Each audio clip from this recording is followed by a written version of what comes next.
ತಾತ ನನಗಮ್ಮ ಬೇಕು. ಇನ್ನೊಂದು ಮಗು ಹೇಳ್ತು, ತಾತ ನನಗಪ್ಪ ಬೇಕು. ಮಂತ್ರಿಗಳು ಹೇಳ್ತಾರೆ, ಹೇ ಶಿವನೇ, ಹೇ ಪರಮಾತ್ಮ, ಸಂಸಾರವೇ ಇಲ್ಲದ ನನಗಿದೊಂದು ಸಂಸಾರ ಗಂಟಾಗುತ್ತಲ್ಲಪ್ಪ. ಈ ಮಕ್ಕಳನ್ನು ನಾನು ಯಾವ ರೀತಿ ಸಮಾಧಾನ ಪಡಿಸ್ತೀನಿ? ಮಕ್ಕಳೇ, ನಿಮಗೇನು ಬೇಕು?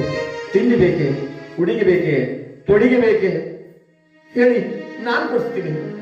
ಇಲ್ಲ, ನನಗೆ ಅಪ್ಪ ಅಮ್ಮ ಬೇಕು. ಮಕ್ಕಳೇ, ನಿಮ್ಮ ಅಪ್ಪ ಅಮ್ಮ ಇಬ್ರು ಕೂಡ ತೀರ್ಥಯಾತ್ರೆ ಮಾಡಕ್ ಹೋಗಿದ್ದಾರೆ. ಹೌದಾ ತಾತ? ಯಾವಾಗ ಬರ್ತಾರೆ? ಇನ್ನು ಸ್ವಲ್ಪ ದಿನದಲ್ಲೇ ಬಂದ್ಬಿಡ್ತಾರೆ. ನೀವೇನ್ ಚಿಂತೆ ಮಾಡಬೇಡಿ, ನಾನಿದ್ದೀನಲ್ಲ ನಿಮಗೆ, ನಾನು ನೋಡ್ಕೋತೀನಿ. ಅವ್ರು ಯಾತ್ರೆ ಮುಗಿಸ್ಕೊಂಡು ಬರಲಿ. ನೋಡಿ, ಮಕ್ಕಳು ಯಾವತ್ತೂ ಕೂಡ ದೇವರ ಸಮಾನ. ಮನಸ್ಸಿನಲ್ಲಿ ಸ್ವಲ್ಪ ಕಲ್ಮಶ ಇರೋಲ್ಲ. ನಾವೇನ್ ಹೇಳ್ತೀವೋ ಅದನ್ನೇ ಸತ್ಯ ಅಂತ ನಂಬಿಕೊಂಡು ಹೇಳ್ಕೊಡ್ತೇವೆ ಮಕ್ಕಳು. ತಾತ ಹಂಗಾರೆ ತೀರ್ಥಯಾತ್ರೆ ಮುಗಿದ್ಮೇಲೆ ಬರ್ತಾರಪ್ಪ. ಈ ರೀತಿಯಾಗಿ ಆ ಮಕ್ಕಳನ್ನು ಬೆಳೆಸ್ತಾ ಇದ್ದಾನೆ. ಆ ಮಕ್ಕಳು ಬೆಳೆದು ಬೆಳೆದು ಬೆಳೆದು ಪ್ರಾಪ್ತ ವಯಸ್ಕರಾದವರು. ನಲರಾಜನಿಗೆ ಹೇಳ್ತಾ ಇದ್ದಾನೆ, ಮಂತ್ರಿ ನಲರಾಜ, ನೀನು ಪ್ರಾಪ್ತ ವಯಸ್ಕನಾಗಿದ್ದೀಯ. ಈ ರಾಜ್ಯಕ್ಕೆ ನೀನು ಅಧಿಪತಿಯಾಗಿ ಶೂನ್ಯವಾಗಿ ಬಿದ್ದಿರುವ ಸಿಂಹಾಸನಕ್ಕೆ ನೀನು ರಾಜನಾಗು. ತಾತ ಏನ್ ಹೇಳ್ತಾ ಇದೀಯಾ? ನಮ್ಮ ತಂದೆ ಇರುವಾಗಲೇ ರಾಜ್ಯದ ಆಸೆ ನನಗೆ ಏಕೆ? ಮಹಾರಾಜ, ನೀನಂದುಕೊಂಡಂತೆ ನಿನ್ನ ತಂದೆ ಇಲ್ಲಪ್ಪ. ತಾತ, ವೀರಾವೇಶವನ್ನು ಹೋರಾಡುವಾಗ ಮೋಸಗಾರ ಹಿಂಬದಿನ ಬಾಣ ಬಿಟ್ಟು ನಿನ್ನ ತಂದೆಯನ್ನು ಕೊಂದ್ಬಿಟ್ರು. ಹಾಗಾಗಿ ನಮ್ಮ ತಾಯಿ ಪತಿ ಇಲ್ಲದ ಮೇಲೆ ಸ್ಥಿತಿಯಲ್ಲಿ ನಾನಿರಬಾರದು ಅಂತ ಅವಳು ಕೂಡ ಅದೇ ಅಗ್ನಿಗೆ ಬಿದ್ದು ಪ್ರಾಣತ್ಯಾಗ ಮಾಡಿಕೊಂಡ್ರಪ್ಪ. ತಬ್ಬಲಿ ಮಕ್ಕಳಯ್ಯ, ನೀವು ತಬ್ಬಲಿಯಪ್ಪ. ಆತ ತಂದೆ ತಾಯಿಗಳ ಪ್ರತ್ಯಕ್ಷ ದೇವರು ಅಂತ ವೇದಗಳು ಶ್ರುತಿಗಳು ಎಲ್ಲ ಸಾರಿ ಹೇಳ್ತೇವೆ.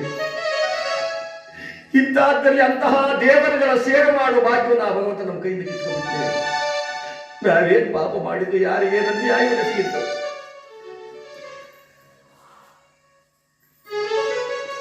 ದುಃಖ ಪಡ್ತಾ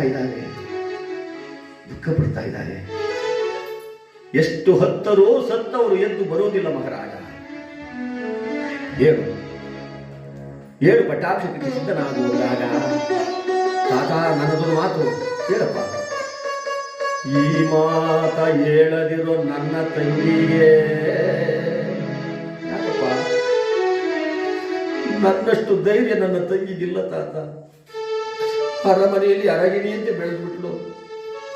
ನನ್ನ ತಂದೆ ತಾಯಿ ಇದ್ದಾರೆ ಎಂದು ಇವತ್ತಿಗೂ ಕೂಡ ನಂಬಿದ್ದಾಳೆ. ಈ ವಿಷಯವನ್ನೇನಾದ್ರು ಅವಳು ಹೇಳ್ಬಿಟ್ರೆ ಯಾವಾಗಲೂ ಕಣ್ಣೀರಿನಲ್ಲೇ ಕೈ ತೊಳೆಯುತ್ತ ಕುಳಿತು ಬಿಡ್ತಾಳೆ ತಾತ. ಅವಳು ಅಳೋದನ್ನ ನಾನು ನೋಡಕ್ಕಾಗಲ್ಲ. ಹಾಗೆ ಆಗಿಬಿಡಿ ಅವಳ ನಲರಾಜ. ಈ ವಿಚಾರ ಅವಳು ಹೇಳೋದೇ ಬೇಡ ಅಂತ ಹೇಳಿ ಯಾವ ನಲರಾಜನಿಗೆ ಶುಭಮುಹೂರ್ತ, ಶುಭ ನಕ್ಷತ್ರ, ಶುಭದಾರಗಳಿಗೆ ಆ ತಾಮನಿಂದ ಪಟ್ಟಣವನ್ನು ಪಟ್ಟಾಭಿಷೇಕ ಮಾಡಿ, ಯಾವ ಮಂತ್ರಿಗಳು ಕಾಂಬೋಜ ದೇಶದ ಚಂದ್ರಶೇಖರ ಮಹಾರಾಜನ ಮಗಳಾಗಿದ್ದ ಲಲಿತೆ ಎಂಬ ಕನ್ಯಾರತ್ನವನ್ನು ತಂದು ಲಗ್ನವನ್ನು ಕೂಡ ಮಾಡಿಬಿಟ್ರು. ಸತಿ ದಂಪತಿಗಳು ಇರುವರು ರತಿ ಕ್ರೀಡೆಗಳಿಂದ ರಮಿಸುತ್ತಾ ಆನಂದವಾಗಿದ್ದಾರೆ. ಕಳೆಯುತ್ತಿದೆ ಕಾಲ. ಈ ಪ್ರಪಂಚದಲ್ಲಿ ಏನು ಬೇಕಾದ್ರೂ ತರಬಹುದು. ಎತ್ತ ತಂದೆ ತಾಯಿಗಳನ್ನು ಕಳಪಟ್ಟ ಮೇಲೆ ಮತ್ತೆ ಸಿಗ್ತಾರ. ಕಳೆಯುತ್ತಿದೆ ಕಾಲ.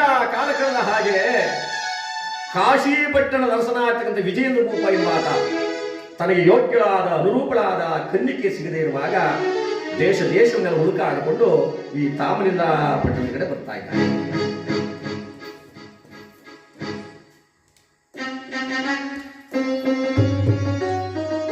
ರಾಜಸ್ಥಾನದಲ್ಲಿ ಮಹಾರಾಜ ನಲರಾಜ ಕೇಳಿದ, ತಾತ ಏನಪ್ಪ ಹೇಳು ರಾಜ, ಏನು ವಿಚಾರ? ಹರೆಯದ ಹೆಣ್ಮಗಳು ಹುಟ್ಟಿದ ಮನೆಯೊಳಗಿರೆ, ಹುಟ್ಟಿದ ಮನೆಗೆ ದೋಷವಂತೆ ನಿಜವೇ ತಾತ. ಹರೆಯದ ಹೆಣ್ಮಗಳು ಅಂದ್ರೆ ಮದುವೆ ವಯಸ್ಸಿಗೆ ಬಂದಂತ ಹೆಣ್ಣು ಮಕ್ಕಳು ಹುಟ್ಟಿದಂತ ಮನೆಯಲ್ಲೇ ಉಳ್ಕೊಬಿಟ್ರೆ ಆ ಮನೆಗೆ ದೋಷ ದಾರಿದ್ರ್ಯ ಬರುತ್ತೆ ಅಂತ ಶಾಸ್ತ್ರ ಹೇಳ್ತದೆ. ಇದು ನಿಜವೇ ತಾತ? ನಿಜ ನಲರಾಜ. ಹಾಗೆಂದ ಮೇಲೆ ನನ್ನ ತಂಗಿ ಪ್ರಾಪ್ತ ವಯಸ್ಕಳಾಗಿದ್ದಾಳೆ. ಅವಳಿಗೆ ಲಗ್ನದ ವಿಚಾರವನ್ನು ನೀವು ಯೋಚನೆ ಮಾಡ್ತಾ ಇಲ್ವಲ್ಲ, ಯಾಕೆ? ಮಂತ್ರಿಗಳೇ ಹೇಳಿದ್ರು, ನಲರಾಜ, ಅದು ನಿನ್ನ ಬಾಯಿಂದ ಬರಲಿ ಅಂತ ನಾನು ಇದುವರೆಗೂ ಕಾಯ್ಕೊಂಡಿದ್ದೆ. ನೀನು ಅಪ್ಪಣೆಯನ್ನು ಕೊಟ್ಟಿದ್ಯಾದ್ರೆ ಇವತ್ತಿನಿಂದಲೇ ನಾನು ಅವಳ ಮದುವೆಗೆ ಸಕಲ ಸಿದ್ಧತೆಯನ್ನು ಮಾಡ್ತೀನಿ, ಸಿದ್ಧವಾಗಲಿ ಅಂದಾಗ ಯಾವ ಮಹಾಮಂತ್ರಿಗಳು ಅಂಗ ವಂಗ ಕಳಿಂಗ ಕಾಶ್ಮೀರ ಕುಂತಳ ಮಾಡುವ ಸಿಂಧು ಶೋಕಾಶ ಗುರುಜ ಬಂದ ನೆಪ ಚಪ್ಪನ್ನ ರೇಷ ಹುಡುಕೊಂಡು ಇವಳಿಗೆ ಯೋಗ್ಯವಾದ ವರ ಅನುರೂಪನಾದ ಗಂಡು ಯಾರಿದ್ದಾನೆ ಅಂತ ಎಲ್ಲ ದೇಶದ ಭಾವಚಿತ್ರವನ್ನು ತಂದು ನನ್ನ ತಂಗಾದೇವಿ ಮುಂದಿಟ್ಟು, ನೋಡಮ್ಮ, ಈತ ಪರಪ್ರದೇಶದವನು, ಈತ ನೇಪಾಳದವನು, ಈತ ಗುರ್ಜರದವನು, ಈತ ಕಾಳಿಂಗದವನು, ಎಲ್ಲನ್ನು ತೆಗೆದು ಪಕ್ಕಕ್ಕೆ ಇಡ್ತಾವಳೆ. ನೋಡ್ತಾಳೆ, ಪಕ್ಕಕ್ಕೆ ಇಡ್ತಾಳೆ, ನೋಡ್ತಾಳೆ, ಪಕ್ಕಕ್ಕೆ ಇಡ್ತಾಳೆ. ಮಂತ್ರಿಗಳನ್ನ ಲಗ್ನ ಎಲ್ಲ ಗಂಡು ನೋಡಿ ನೋಡಿ ಪಕ್ಕಕ್ಕೆ ಇಡ್ತೀಯಾಗಿಲ್ಲ, ನೀನು ಯಾವ ಗಂಡು ತಂದು ತೋರಿಸ್ ನನ್ನ ಲಗ್ನ ಮಾಡೋದು? ತಾತ, ಇವರೆಲ್ಲ ಯೋಗ್ಯರಲ್ಲ ಅಂದರೆ ಕಳಿಂಗ ದೇಶದವನಿವನು ಕಳಂಕ ಗುಣ ಸಂಪನ್ನನು ಕಾಂಬೋಜ ದೇಶದವನಿವನು ಕಾಮ ಕ್ರೋಧಗಳವಿಕನು. ಇಂತಹ ಪುರುಷನನ್ನು ಕೈ ಹಿಡಿದು ಹೆಣ್ಣು ಮಕ್ಕಳು ಇಡೀ ಜೀವನ ಪರ್ಯಂತ ಕಣ್ಣೀರಿನಲ್ಲಿ ಕೈ ಪಡೆಯುವುದಕ್ಕಿಂತ ತಂದೆಯ ಮನೆಯಲ್ಲೇ ತಂದೆ ತಾಯಿಗೆ ಸೇವೆ ಮಾಡಿಕೊಂಡಿದ್ದು ಒಳ್ಳೆಯದು. ನೀ ಎಲ್ಲ ನಿನ್ನಂತೆ ಹಾಕಿಬಿಟ್ರೆ ಹೆಣ್ಣು ಮಕ್ಕಳೆಲ್ಲ ಪ್ರಪಂಚ ಬೆಳೆಯೋದೇ ಆಗಮ್ಮ. ತಾತ, ನಾನು ಒಪ್ಪಿದ ಪುರುಷನಿಗೆ ನನ್ನ ಕೊಟ್ಟು ಲಗ್ನ ಮಾಡಿ ನಾನು ಲಗ್ನ ಆಗ್ತೀನಿ, ಇಲ್ಲ ಬಂದ ಲಗ್ನ ಬೇಡ ಅಂದಿರುವಾಗ ಅವತ್ತಿನ ದಿವಸ ಕಾಶೀಪುರದ ಅರಸು ವಿಜೇಂದ್ರ ಭೂಪ ಆ ತಾಮಿನ ಪಟ್ಟಣಕ್ಕೆ ಒಂದು ಹೆಣ್ಣಿಗಾಗುವ ಕಾಡ್ಕೊಂಡು ಬಂದ. ದ್ವಾರಬಾಗ ಕುಂತ್ಕೊಂಡು ಯಾರು ಕತ್ ಬಗ್ಗಿಸ್ಬೇಡಿ, ಮಹಾರಾಜರ ಹತ್ರ ಕುಂತ್ಕೋಬೇಕಲ್ಲ. ಮಹಾರಾಜರ ಕೂತ್ಕೋಬೇಕಾದ್ರೆ ನ್ಯಾಯ ಕೂತ್ಕೋಬೇಕು. ಆ ಕಡೆಯಿಂದ ಬಂದು ಮಂತ್ರಿಗಳು ನೋಡ್ತಾವ್ರೆ, ಯಾರು ಕತ್ತು ಬಗ್ಸಿಲ್ಲ ಬುದ್ಧಿ, ಯಾರು ಬಗ್ಸಲ್ಲ. ಇವರು ನೋಡ್ತಾ ಇದ್ರೆ ನನಗೆ ಯಾಕೋ ಅನುಮಾನ. ಯಾಕೆ ಹೇಳಿ? ಅಲ್ಲ, ಇವ್ರು ರಾಜರು ಅಥವಾ ಯಾರ ದೇವೇಂದ್ರನಲ್ಲಿ ಏನೋ ಬಂದು ಕೂತ್ಬಿಟ್ಟು, ಅಬ್ಬಬ್ಬ, ಏನು ರೂಪ, ಏನ್ ಲಾವಣ್ಯ, ಏನ್ ನಯ, ಏನ್ ವಿನಯ, ಇಂಥ ಮನುಷ್ಯ ಸಿಗ್ತಾನೆ ತಿರ್ಗ ಸಾಧ್ಯನೇ ಇಲ್ಲ. ಮಾತಾಡ್ಸ್ಬಿಡೋಣ ಆಮೇಲೆ ವಿಚಾರ ಅಲ್ವಾ? ಎಲ್ಲಿಂದ ಬಂದೀರಿ, ಇಲ್ಯಾಕೆ ಕುಂತೀರಿ, ಎಲ್ಲಿಂದ ಬಂದೀರಿ, ಇಲ್ಯಾಕೆ ಕುಂತೀರಿ, ಕೋಲಾರೆ ನಿಮ್ಮಯ ಕುಲಬೇಡಿಯದ ಅಯ್ಯ ಅಯ್ಯ ಅಯ್ಯ ಅಯ್ಯ.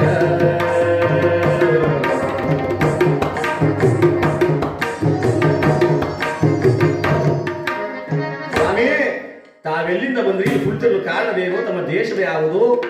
ನಿಮ್ಮನ್ನು ನೋಡಲೇ ಯಾರೋ ಮಹಾತ್ಮರಂತೆ ಕಾಣ್ತಾ ಇದ್ದೀರಾ, ದಯಮಾಡಿ ತಮ್ಮ ವೃತ್ತಾಂತವನ್ನು ಹೇಳಿ ಎಂದಾಗ ಯಾವ ಕಾಶೀಪುರದ ಏನು ರೂಪ ಹೇಳಿದ? ಕ್ಷಾತ್ರಿಯ ಕುಲ ನಮದು ಯದಿ ಕಾಣವೋ ಎನ್ನೋ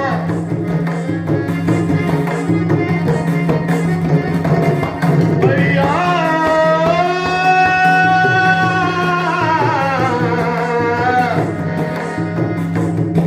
ಅಯ್ಯ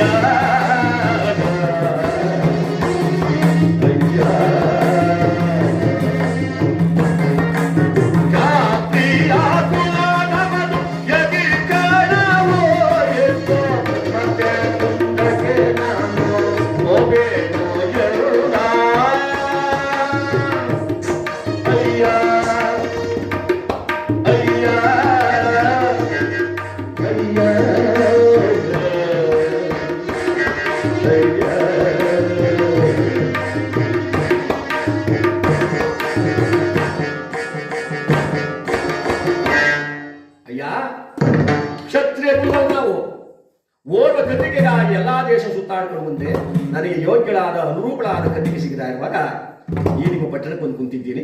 ಈ ದಿನ ಇಲ್ಲೇ ಇದ್ದು ನಾಳೆ ಮುಂದಕ್ಕೆ ಪ್ರಯಾಣ ಮಾಡ್ತೀನಿ.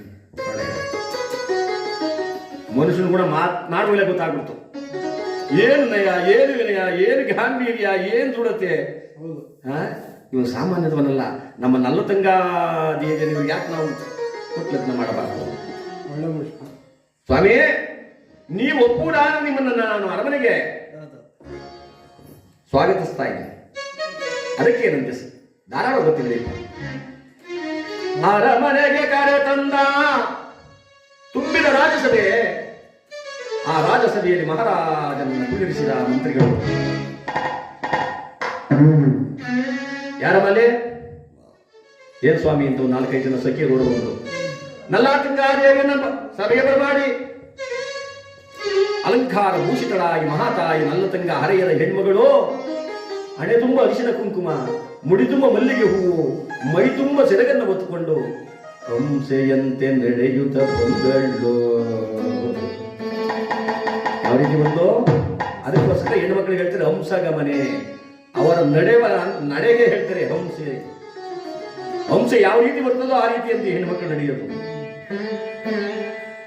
ಇವತ್ತು ಕೂಡ ಒಂದು ಹೆಣ್ಣು ನೋಡ್ಬೇಕಾದ್ರೆ ಮೊದಲು ಕಾಲು ನೋಡ್ತಾರೆ. ಯವ್ವ ಅದ್ಯಾವ ಗಳಿಗೆಲ್ಲಿ ತೊಡರಗಾಲ ತಂದು ಮನೆಗೆ ಇಟ್ಬಿಟ್ಟು ಅವತ್ತೇ ಬಂದ್ಬಿಟ್ಟು ನಮ್ಮ ಮನೆಗೆ ವಕ್ರ.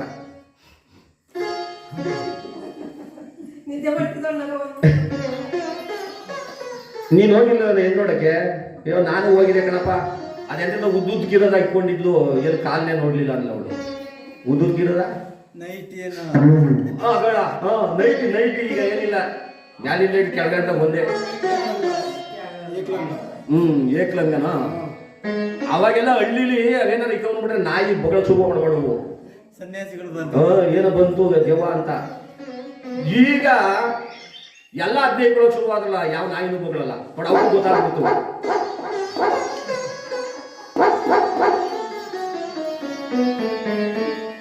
ಆ ಮಹತಾಯಿ ಹಂಸಿಯಂತೆ ನಡೆಯುತ್ತಾ ಬಂದಲ್ಲ. ಓರ್ಗಣ್ಣಿನಲ್ಲಿ ನೋಡಿದಳೋ ರಾಜನ. ಏನು ರೂಪ, ಏನು ಲಾವಣ್ಯ, ಏನು ಸೌಂದರ್ಯ. ಇಂತಹ ಪುರುಷನನ್ನ ಕೈ ಹಿಡಿದು ಬದುಕದಿದ್ದ ಮೇಲೆ ಹೆಣ್ಣಿನ ಜನ್ಮ ನಿರರ್ಥಕವಲ್ಲವೇ, ಸಾರ್ಥಕವಿಲ್ಲ. ನಸು ನಗುತ್ತಾ ತಲೆ ಬಗ್ಗಿಸಿ ಕಿಲಕಿಲನೆ ನಗುತ್ತಾ ನಲ್ಲತಂಗ ಒಳಗಡೆ ಹೊರಟೋದು. ಮಂತ್ರಿಗಳು ಹೇಳಿದ್ರು, ಮಹಾರಾಜ ಲಗ್ನಕ್ಕೆ ಸಕಲ ಸಿದ್ಧತೆ ಆಗಲಿ. ಏನ್ ತಾತ ನನ್ನ ತಂಗಿ ಒಪ್ಕೊಳ್ಳೇ ಇಲ್ಲ, ಆಲೆ ಸಕಲ ಸಿದ್ಧತೆ ಮಾಡುವಂತೀಯ? ಅಪ್ಪ ಹೆಣ್ಣಿನ ವಿಚಾರ ನಿನಗೆ ಗೊತ್ತಿಲ್ಲ ಕಣೋ. ಯಾಕೆ ಹೇಳ್ತಾ ನಾನು ಸ್ವಲ್ಪ ಅಲ್ಲಪ್ಪ.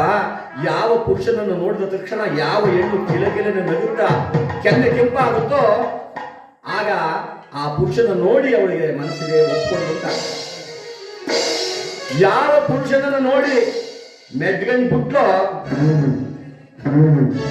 ಅವನು ಇಷ್ಟ ಇಲ್ಲ ಅಂತ ನೋಡಿ. ನೀವು ತಿಳ್ಕೋಬೇಕು, ಹೆಣ್ಣಿನ ವಿಚಾರ ನಿನಗೆ ಗೊತ್ತಿಲ್ಲ. ಮೊದಲೇ ಸಿದ್ಧ ಮಾಡು, ಸಕಲ ಸಿದ್ಧತೆ ಆಗಲಿ. ಲಗ್ನ ಪತ್ರಿಕೆಯ ಬರೆಸಿದರು. ಅಪ್ಪ ನಿನ್ಗೆ ಒಪ್ಪಿಗೆನೋ? ನಮ್ಗೆ ಒಪ್ಪಿಗೆ ಸ್ವಾಮಿ. ನಿನ್ನ ತಂದೆ ತಾಯಿ ಬಂಧು ಒಳಗೆಲ್ಲ ಕರ್ಕೊಂಡ್ಬಿಡಪ್ಪ. ನಿಗದಿ ಆಗೋದು ಲಗ್ನದ ದಿನಾಂಕ ಪುರೋಹಿತರು ಹೇಳಿದ್ರು. ಬರಬರು ಲಗ್ನಕ್ಕೆ ಬರೆದದ್ದು ಕೊಟ್ಬಿಟ್ರು. ಇನ್ನು 15 ದಿವಸಕ್ಕೆ ಮದುವೆ ಆಗಿ ನಲ್ಲತಂಗಾದೇವಿಯ ಮದುವೆ 8 ದಿವಸಗಳ ತನಕ. ಎಷ್ಟು ದಿವಸ? 8 ದಿನ ಮದುವೆ ಮಾಡ್ತಿದ್ದಾಗ. ಈಗಿನಂಗಲ್ಲ. ಈಗ ಚಪ್ಪದ ಊಟ ಕೊಟ್ರೆ ದಾರಿ ಊಟವೇ ಸಮರ್ಪಯ ಆಗಿ, ದಾರಿ ಊಟ ಕೊಟ್ರೆ ಚಪ್ಪದ ಊಟವೇ ಸಮರ್ಪಯ ಆಗಿ. ತಾಯಿ ಒಂದು ಕೆಲಸ ಮಾಡೋಣ, ಉಪ್ಪೆ ಜಾಗ ಹಾಕ್ಬಿಟ್ಟು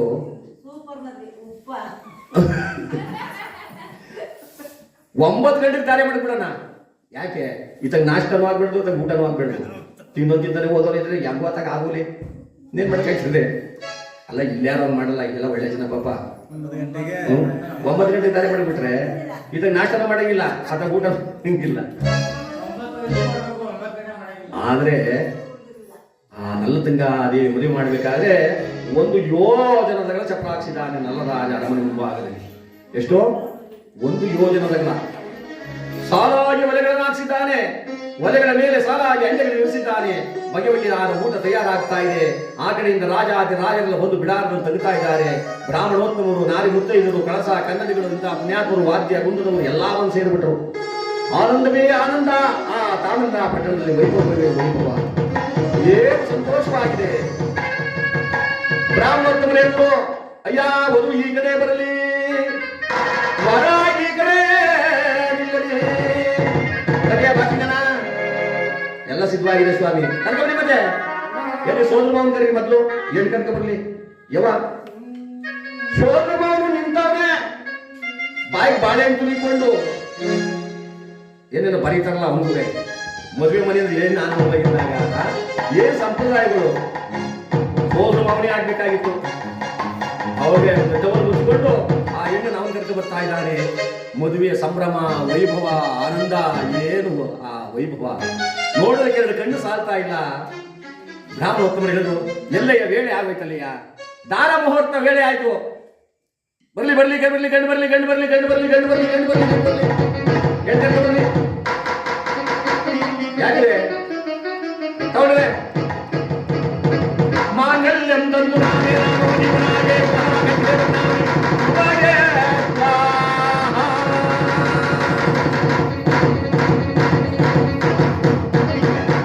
ಕಟಿಯ ಮಾಂಗಲ್ಯ ಏನು ನಿಮ್ಗೆ ನೋಡ್ತೀಯಾ ಅಕ್ಷರ ಯಾಕೆ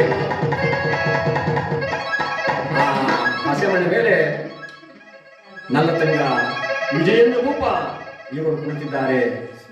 ಏನು ಸೌಂದರ್ಯ. ಹೀಗೆ ಒಂದು ಆಡ್ಬೇಕಾಗಿರೋದು ಸೋಪಾನನ. ನೀವು ಈ ಕಡೆ ಕೂದಲು ತಾಲೂಕು ಚೆನ್ನಾಗಿ ಆಡ್ತೀರಂತೆ, ನಮ್ಮ ಆಗಲಿಯವರಂಗಲ್ಲ. ನಿಮ್ ಗಣಿನೂ ಹಂಗೆ ಹೋಗು ಗಣಿ ಒಂದು ಆಡಿ. ಮತ್ತೆ ಸೋಪಾನ ಹೇಳಲ್ಲ ಇವರು, ಬರೀ ಪಾನ ಅಂತ ಹೇಳ್ತಾರೆ.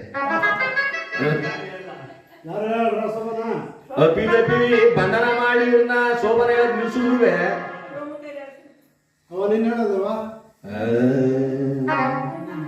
ಈ ನಮ್ಮ ಅಜ್ಜಮ್ಮನಗಳು ಅಜ್ಜಮ್ಮ ಅಂತೆ, ಅವಳಿಗೂ ಮೇಲೆ ಕೆಳಗೆ ಏನೂ ಇರ್ಲಿಲ್ಲ ಅಂದ್ರೆ ತಪ್ಪು ತಿಳ್ಕೋಬೇಡಿ. ಅಲ್ಲೂ ಮೇಲೆ ಕೆಳಗೆಲ್ಲ ಬಿದ್ದೋಗಿದ್ದು ಬಚ್ಚ ಬಾಯಿ. ಅಷ್ಟು ವಯಸ್ಸಾಗಿದ್ರು ಸೋಪಾನ ಹೇಳಕ್ಕೆ ಊರಲ್ಲೆಲ್ಲ ಅವಳೇ ಮುಂದಿರ್ಬೇಕು. ಕರಡಿ ಅಜ್ಜಿಯ ಅವ್ಳ ದಡಿ ಚಂದ ಕಣ. ಆವಾಗ ಈ ಅಮ್ಮ ಚೆನ್ನಾಗಿ ಶೋಭಾನ ಹೇಳ್ತಾಳೆ.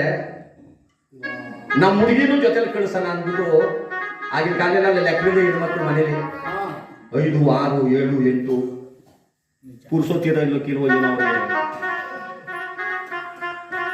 ಅವಾಗ ಯಾರ ಹೆಣ್ಮಕ್ಳನ್ನ ನೋಡಿದ್ರೆ ಏ ಹುಡುಗಿ ಚೆನ್ನಾಗದೆ, ಸಣ್ಣಗೆ ಗೊಂಬೆ ಇದ್ದಂಗದೆ, ನಮ್ಮ ಹುಡುಗರು ಮಾಡ್ಕೊಳ್ಳೋಣ ಅಂತ ಅಂದೆ ಅಂತಾರೆ.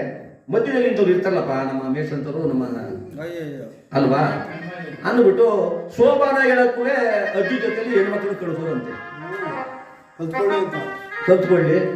ಆಗ ಅವ್ರವ್ವ ಏನ್ ಮಾಡ್ಬಿಟ್ಲು, ಏಯ್ ಅಜ್ಜಿ ಒಬ್ಬಳೆ ಹೋಯ್ತಾವಳೆ, ನೀನು ಹೋಗಿ ಅಂದ್ಬಿಟ್ಟು ನುಣ್ಣು ತಲೆಗೆ ಹೋಗ್ಬಿಟ್ಟು ಸಣ್ಣಗೊಂದು ಜಡೆ ಹಾಕ್ಬಿಟ್ಟು ಅವಳಿಗೆ ಬೆಳೆದೊಂದು ಜಾಕೆಟ್ ಇಟ್ಬಿಟ್ಟು ಅಜ್ಜಿ ಜೊತೆ ಕಳಿಸ್ಕೊಟ್ಲು. ಅಜ್ಜಿಗೆ ಕತ್ತಿಂಗ್ ಅಂತಿತ್ತಲ್ಲ, ಆ ಹುಡುಗಿ ಸ್ವಲ್ಪ ಎತ್ತರನೆಯ ಯಾವುದು ಜೊತೆ ಬಂದಿದ್ದು. ಲೇ ಮಗ ತಾಯಿ ನೀನು ಭುಜನ ನಾನು ಗದ್ದ ತಕ್ಕೊಡೆ ಅಂದ್ರು. ಯಾರು ಅಜ್ಜಿ. ಸೋಬಾನ ಹೇಳುವಾಗ ಕತ್ತಿಂಗ್ ನಡೀತಿತ್ತಲ್ಲ, ಕತ್ತಿಂಗ್ ಯಾಕೆ ನಡೀತದೆ ಅಂತ ನಿಮ್ಗೆ ಗೊತ್ತಿಲ್ಲ ಅಲ್ವಾ. ಯಂಗ್ಸರಿಗೆ ಕತ್ತಿಂಗ್ ಅನ್ನಕ್ಕೆ ಶುರುವಾಯ್ತದೆ ವಯಸ್ಸಾದ್ಮೇಲೆ. ಯಾಕೆ ಹೇಳಿ, ಯಾವಾಗ ಹಸೆಮಣೆ ಏರಿ ಗಂಡನ ಕೈ ಹಿಡ್ಕೊಂಡು ತಾಲಿ ಕಟ್ಟಿಸ್ಕೊಂಡು ವಾಸದಾಟ ಒಳಗೆ ಬಂದ್ರು ಅವತ್ತು ಶುರುವಾಯ್ತು ಈ ರೋಗ. ಯಾವ ರೋಗ? ಬಟ್ಟೆ ತಗೊಂಬ, ಬರಿ ತಗೊಂಬ, ಉಪ್ಪು ತಗೊಂಬ, ಸೋಪ್ ತಗೊಂಬ, ಮೆಣಸು ತಗೊಂಬ, ತಗೊಂಬ, ಇದು ತಗೊಂಬ, ತಗೊಂಬ ಅಂತ ಕತ್ತು. ಅಜ್ಜಿಗೆ ವಯಸ್ಸಾಗ ಗಂಟು ಅದು ಹಿಂಗೆ ಅಂತ ಶುರು ಆಯ್ತದಂತೆ. ಆದ್ರೆ ಗಂಡಸ್ರಿಗೆ ಹಿಂಗಂತದೆ. ಯಾಕೆ ಹೇಳಿ, ಅವನು ಶಕ್ತಿ ಇರುವಾಗ ಸಂಪಾದನೆ ಮಾಡ್ದ, ತಂದ, ಹಾಕದ, ಮಕ್ಕಳು ಸಂಸಾರ ಕಿತ್ಕೊಂಡ್ರು. ಈಗ ಬರೋ ದುಡ್ಡೆಲ್ಲ ಅವಳ ಕೈಗೆ ಹೋಯ್ತದೆ. ಮೋದಿನೂ ಅವಳ ಅಕೌಂಟ್ಗೆ ಆಗ್ತಾವೆ. ಅದೊಂದು ದುಡ್ಡು ಅವಳ ಸಿಗೆ ಹೋಯ್ತದೆ. ಬೋನಸ್ಸೂ ಇಲ್ಲ, ಜೋಬ ಕೈ ಹಾಕ್ಬಿಡ್ದ ತಗೊಂಬಂದ್ರೆ ಇರ್ತತಾನೆ. ಬರೀ ಜೋಬಲ್ವೇ ದುಡ್ಡಿಲ್ಲ ಕಣೆ, ದುಡ್ಡಿಲ್ಲ ಕಣೆ, ದುಡ್ಡಿಲ್ಲ ಕಣೆ, ಹಿಂಗನ್ನ ಶುರುವಾಯ್ತು ಅಂತಲೇ.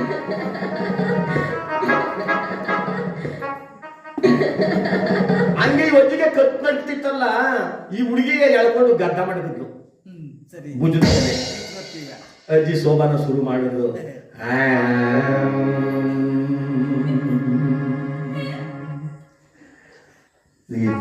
ನಮ್ಮ ಕೆಂಪಕ್ಕನಂಗೆ ಅವಳುವೆ ಕಬ್ಬಳನ ಒತ್ತಿಸ್ಬಿಟ್ಕೊಂಡೆ. ಯಾರೋ ಅಜ್ಜಿ ಒಳ್ಳೆ ಚೆನ್ನಾಗಿ ಅಗದಿ ಅದ ಮಾಡಿ ಇಟ್ಕೊಂಡಿದ್ಲು ದವಡೆಲಿ. ಇವಳು ಯಾವಾಗ ಶೋಭನ ಶುರು ಮಾಡ್ಬಿಟ್ಲು,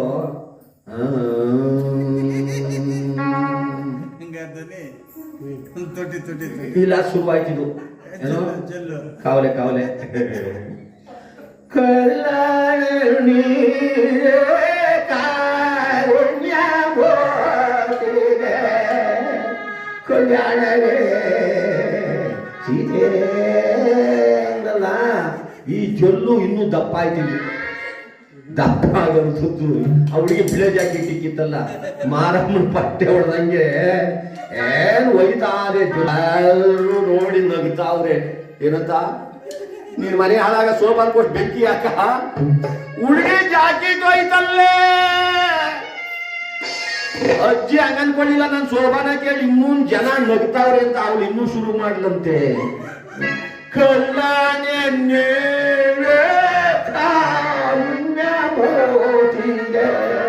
ಕಲ್ಯಾಣವೇ ಮತ್ತೆ ಹುಡುಗಿ ಹೇಳ್ಕೊಡಿ ಆಲ್ಮೋಸ್ಟ್. ಆ ಮದುವೆ ಮನೆಯಲ್ಲಿ ಸೋಬಾನ ಹೇಳೋದು, ಬೀಗರ ಮೇಲೆ ಹೇಳೋದು, ಬಂದು ಮೈದ ಮೇಲೆ ಒಂದು ಹೇಳೋದು, ಬಂದಂತ ನೆಂಟರ ಮೇಲೆ, ಇದೆಲ್ಲ ಆಗಿನ ಕಾಲದಲ್ಲಿ ಬಹಳ ಪದ್ಧತಿ ಚೆನ್ನಾಗಿತ್ತು. ಸೋಬಾನ ಹಾಡ್ತಾ ಇದ್ರೆ ಆನಂದವಾಗಿತ್ತು. ಅದಕ್ಕೆ ನೀವು ಯಾರು ಆಡ್ತೀರೇನೋ ಅಂತ ನೋಡಿದ್ರೆ ನೀವು ಯಾರು ಆಡಂಗ, ನಾನೇನು ಆಡ್ಬಿಟ್ಟ ಆಡಿ ಬಿಡುತ್ತೆ. ಆ ಹಸೆ ಮನೆ ಮೇಲೆ ವಧುವರರು ಕುಳಿತಿದ್ದಾರೆ. ಅಕ್ಕಪಕ್ಕ ಎಲ್ಲ ಪ್ರೀತಿಯ ಗೆಳತಿಯರು ಗೆಳೆಯರನ್ನು ನಿಂತಿದ್ದಾರೆ. ಅವಾಗ ಹಾಡಬೇಕು ಏನಮ್ಮ? ಶೋಭಾನೆ ಶೋಭಾನೆ ಶೋಭಾನವೇ ಶೋಭಾನ ಶೋಭಾನ ಶೋಭಾನವೇ ಶೋಭಾನ ಎಂಬುದು ಶಿವನಿಗೆ ಶೋಭಾನ ಎಂಬುದು ಶ್ರೀಗೌರಿಗೆ ಶೋಭಾನ ಶೋಭಾನ ಶೋಭಾನವೇ ಶೋಭಾನ ಶೋಭಾನ ಶೋಭಾನವೇ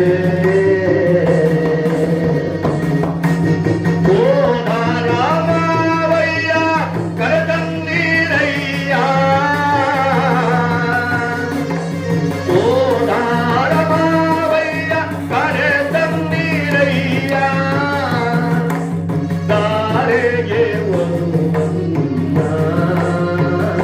ನಮ್ಮ ಗೌರಿನ ಬೆಳಗನ್ನ ಕರ್ಕಬಂದೇನಾ? ಶೋಭಾನ ಶೋಭಾನ ಶೋಭಾನವೇ ಶೋಭಾನ ಶೋಭಾನ ಶೋಭಾನವೇ ಅಕ್ಕ ತಂಗಿಯರು ಬಂದು ಮುತ್ತಿನ ರತಿಯಕ್ಕೆ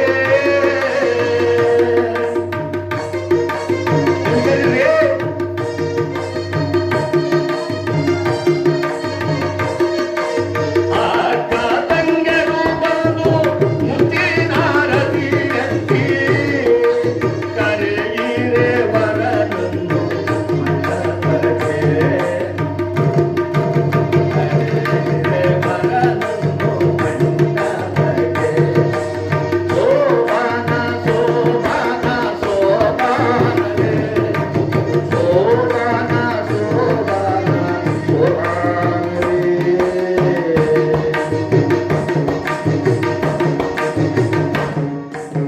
ಹೆಜ್ಜೆ ಇಟ್ಟರೆ ಸವೆಯೋಳೆ ಲಜ್ಜೆಗೆ ನೆಲವ ಕೆರೆಯೋಳೆ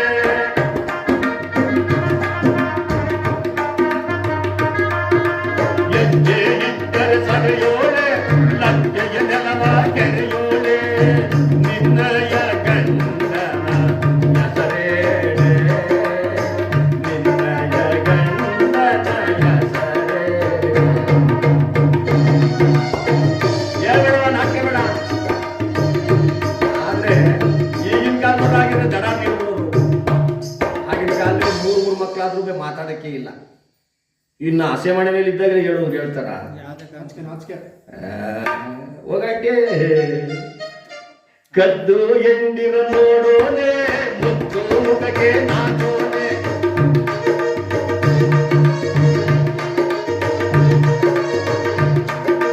ಕದ್ದು ಎಂದಿರ ನೋಡೋನೆ ಮುತ್ತು ಮುಖಕ್ಕೆ ನಾಚೋನೆ ನಿನ್ನಯ ಗೆಳತಿ ಹೆಸರೇನೋ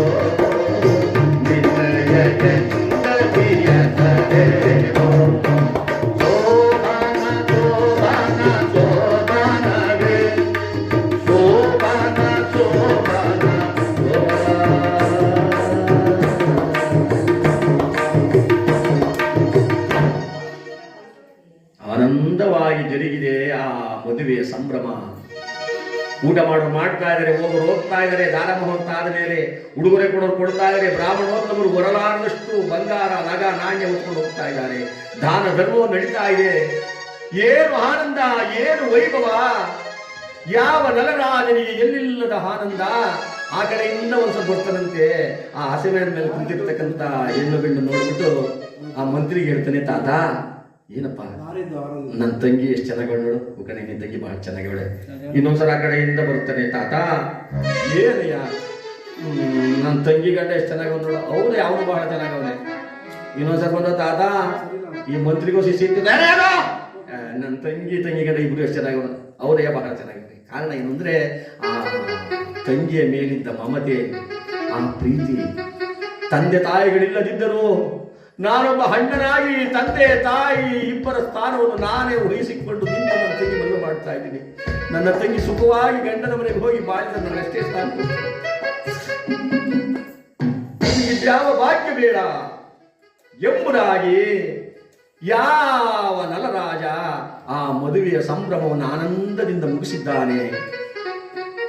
ಬಹಳ ಕಾಲಗಳ ತನಕ ಯಾವ ಗಂಗಾ ಮತ್ತು ವಿಜಯರೂಪ ತಾಮ್ರದ ಪಟ್ಟಣದಲ್ಲಿ ಸೇರ್ಕೋತಾರೆ.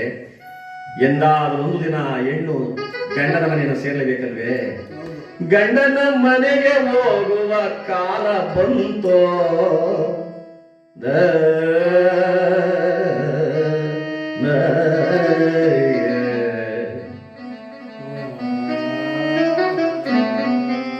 ಯಾವ ಮಹಾಮಂತ್ರಿಗಳನ್ನ ಕರೆದ ನಲರಾಜ, ತಾತ ಏನಪ್ಪ ನನ್ನ ತಂಗಿ ಹೋಗ್ತಾ ಇದ್ದಾಳೆ ಇವತ್ತಿನ ದಿವಸ ಗಂಡನ ಜೊತೆಗೆ, ನನ್ನ ತಂಗಿಗೆ ಏನ್ ಬಳುವಳಿ ಕೊಟ್ಟಿದ್ದೀಯ ಮಹಾರಾಜ? ಈ ಪ್ರಪಂಚದಲ್ಲಿ ಒಂದು ಹೆಣ್ಣು ಮುಗೆ ಏನು ಬಳುವಳಿಯನ್ನು ಕೊಡ್ತಾರೋ ಅದ್ರ ಹತ್ರಷ್ಟನ್ನು ಕೊಟ್ಟಿದ್ದೀನಿ. ತಾತ ಅರಮನೆ ಭಂಡಾರದಲ್ಲಿ ಬಂಗಾರ ಎಷ್ಟಿದೆ? ಯಾಕಪ್ಪ ಹೇಳು ತಾತ. 8 ಒಂಟೆಗಳವರಷ್ಟು ಬಂಗಾರ ನಮ್ಮ ಅರಮನೆಯ ಭಂಡಾರದಲ್ಲಿ ತುಂಬ. ತಾತ ನನ್ನ ತಂಗ ಹೋಗುವ ಸಮಯದಲ್ಲಿ ಆ ಬಂಗಾರವನ್ನೆಲ್ಲ ಒಂಟೆಗಳ ಮೇಲೆ ಏನ್ ನನ್ನ ತಂಗಿ ಜೊತೆಗೆ ಕೊಟ್ಟು ಕಳಿಸ್ಬಿಡೋ. ಏಕೆ ಮಹಾರಾಜ? ಅರಣ್ಯದ ಮಾರ್ಗದಲ್ಲಿ ಹೋಗುವವರಿಗೆ ಅಷ್ಟೊಂದು ಬಂಗಾರ. ತಾತ ನನ್ನ ಎತ್ತವಳು ಹಡೆದವಳು ಇದ್ದರೆ ಇನ್ನೇನೇನು ಕೊಡುತ್ತಿದ್ದಳು ಎಂಬ ಹಂಬಲ ನನ್ನ ತಂಗಿಯ ಮನಸ್ಸಿನಲ್ಲಿ ಮೂಡಬಾರದು ತಾತ. ಯಾವುದೇ ಕಾರಣಕ್ಕೂ ನನ್ನ ತಂಗಿಯ ಕಣ್ಣಿಂದ ಒಂದು ದೊಡ್ಡ ಕಣ್ಣೀರು ಈ ಭೂಮಿಗೆ ಬೀಳಬಾರದು ತಾತ. ನಿಜ ಅಪ್ಪ, ಪ್ರಪಂಚದಲ್ಲಿರುವ ಎಲ್ಲ ತಂಗಿಯರಿಗೂ ನಿನ್ನಂತ ಅಣ್ಣಂದರೆ ಸಿಕ್ಬಿಟ್ರೆ ಯಾವ ತಂಗಿಯ ಕಣ್ಣಲ್ಲಿ ತಾನೇ ಕಣ್ಣೀರು ಬರುತ್ತೆ ಮಹಾರಾಜ? ಯಾವ ತಂಗಿಯ ಕಣ್ಣಲ್ಲಿ ಕಣ್ಣೀರು ಬರುತ್ತೆ? ಯಾರಲ್ಲಿ ಸೇವಕರು ಬಂದರು, ನನ್ನ ತಂಗ ಹೋಗುವ ಸಮಯದಲ್ಲಿ 8 ಒಂಟೆಗಳ ಮೇಲೆ ಬಂಗಾರವನ್ನು ಒರೆಸಿ ಕಳಿಸ್ಕೊಡಿ ಅಂತ. ಗೂಡೆಗಳಲ್ಲಿ ಆ ಬಂಗಾರ ನಗನಾಣ್ಯವನ್ನು ತುಂಬಿ ಸಾಲಾಗಿ ಒಂಟೆಗಳನ್ನು ನಿಲ್ಲಿಸಿ ಒಂಟೆಗಳ ಮೇಲೆ ಆ ಬಂಗಾರವನ್ನು ಒರೆಸಿ ಸಾಲಾಗಿ ಬೀದಿ ನಿಲ್ಲಿಸ್ಬಿಟ್ರು. ಆ ಪುರಜನ, ಆ ತಾಯಿಯಂದಿರು ನಲ್ಲತಂಗ ದೇವಿಯನ್ನ ಗಂಡನ ಜೊತೆಯಲ್ಲಿ ಹೋಗೋದನ್ನು ನಾವು ನೋಡಬೇಕು ಅಂತ ಹಿರಿಯರಿಂದ ಹಿಡಿದು ಕಿರಿಯರ ತನಕ ಆ ರಸ್ತೆಯ ಇತ್ಯಲದಲ್ಲಿ ಸಾಲುಗಟ್ಟು ನಿಂತು ಬಿಟ್ಟಿದ್ದಾರೆ.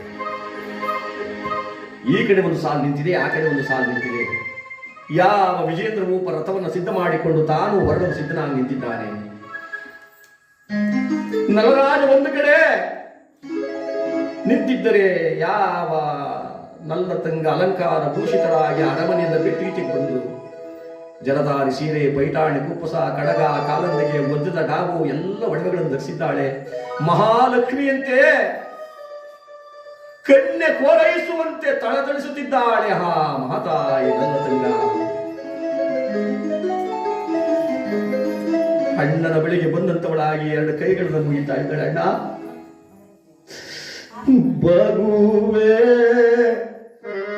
ನಾನಿನಗೆ ಬೇಗಾಗಿ ಕಳುಗಣ್ಣ, ಬಗುವೆ ನಾನಿನಗೆ ಬೇಗಾಗಿ ಕಳುಗಣ್ಣ, ಬಗುವೆ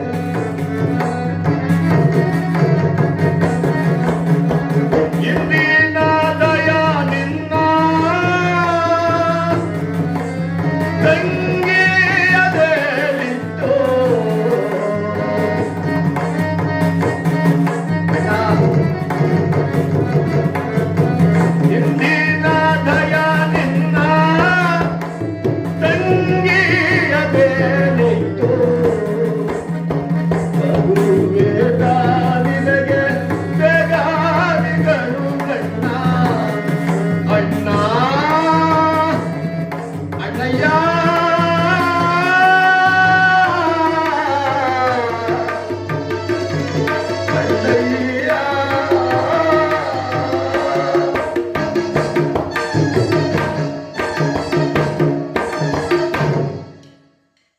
ನಮಸ್ಕರಿಸಲು ಯಾವ ನನ್ನ ತಂಗ ಅಣ್ಣನ ಪಾದದ ಮೇಲೆ 2 ಹಸ್ತವನ್ನಿಟ್ಟಿದ್ದಾಳಂತೆ.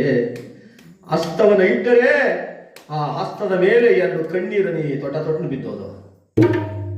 ಮೇಲೆ ಕತ್ತೆತ್ ನೋಡ್ತಾಳೆ, ಅಣ್ಣ ಅಳುತ್ತಿದ್ದಾನೆ. ಮೇಲಕ್ಕೆದ್ದು ಅಣ್ಣನನ್ನು ತಪ್ಪುಕೋತಳಂತೆ. ಯಾಕಣ್ಣ ಅಳುತ್ತಾ ಇದೀಯಾ? ಸಂತೋಷದಿಂದ ಹೋಗು ತಂಗ ಅಂತ ಹೇಳಿ ನನ್ನನ್ನ ಬಾಯಿ ತುಂಬ ಹರಸಿ ಕಳಿಸುವುದನ್ನು ಬಿಟ್ಟು ನೀನು ಅಳುತ್ತಾ ಇದೆಯಲ್ಲೋ. ನೀನು ಅಳುತ್ತಿದ್ದರೆ ನನಗೋಳು ಬಂದ್ಬಿಡುತ್ತೆ ಅಣ್ಣ, ನನ್ನನ್ನ ಕಳಿಸ್ಕೊಡು. ಯಾವ ಬಾಯಲ್ಲಿ ನಾನು ಹೋಗು ಅಂತ ಹೇಳವ್ವ? ಒಂದು ವೃಕ್ಷದ ಮೇಲೆ 2 ಪಕ್ಷಿಗಳು ಕುಳಿತೋ, ಬೆಳಗಾಗುವ ತನಕ ಸಂಸಾರವನ್ನು ಮಾಡಿ ಅಣ್ಣ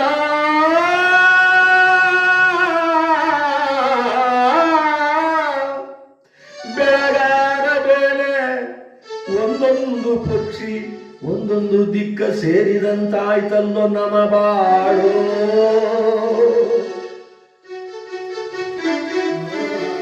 ಒಂದು ವೃಕ್ಷದ ಮೇಲೆ ಪಕ್ಷಿಗಳು ಕೂತ್ಕೊಂಡು ಬೆಳಗಾಗುವ ತನಕ ಸಂಸಾರ ಮಾಡಿ, ಬೆಳಗಾದ ಮೇಲೆ ಒಂದೊಂದು ಹಕ್ಕಿ ಒಂದೊಂದು ದಿಕ್ಕನ್ನು ಕುರಿತು ಹಾರಿ ಹೋದಂತೆ ನಾವಿಬ್ಬರು ಒಂದೇ ತಾಯಿಯ ಗರ್ಭದಲ್ಲಿ ಹುಟ್ಟಿ, ಒಂದೇ ಹಾಸಿಗೆಯಲ್ಲಿ ಮಲಗಿ, ಒಂದೇ ಬಟ್ಟಲ ಅನ್ನವನ್ನು ತಿಂದು, ಒಂದೇ ಪ್ರಾಣ 2 ದೇಹಗಳಂತೆ ನಾವು ಬೆಳೆದು ಇವತ್ತು ದಿವಸ ನಿನ್ನನ್ನು ನಾನು ಹೋಗು ಅಂತ ಯಾವ ಬಾಯಲ್ಲಿ ಹೇಳಿದ್ದಂಗ, ಯಾವ ಬಾಯಲ್ಲಿ ಹೇಳಿ ಹೋಗುವ ಹೋಗ್ತಾಯಿ. ಗಂಡನ ಮನೆಗೆ ಹೋಗವ್ವ, ಗಂಡನ ಸೇವೆಯ ಮಾಡವ್ವ.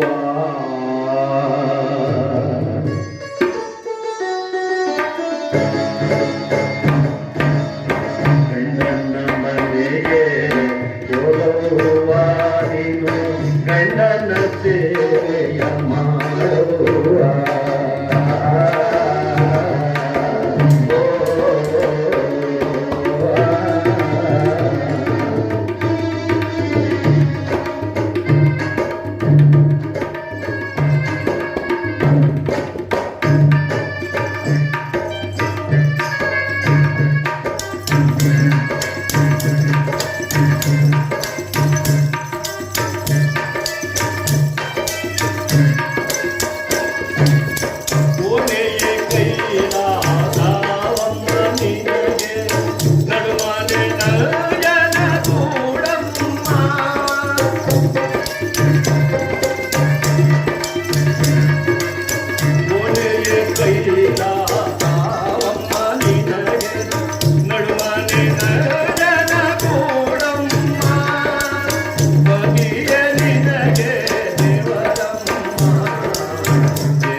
ಕೋಣೆಯೇ ಕೈಲಾಸ, ನಡುಮನೆಯೇ ನಂಜನಗೂಡು, ಪತಿಯೇ ನಿನಗೆ ದೇವರು, ನೆರೆ ಒಂದು ಹೊರೆಯಾಗಬಾರ್ದು. ನಾವು ಹೆಣ್ಮಕ್ಳು ನೆರೆ ಹೊರೆಯಲ್ಲಿ ಯಾವತ್ತೂ ಚೆನ್ನಾಗಿಟ್ಕೊಂಡಿರ್ಬೇಕು.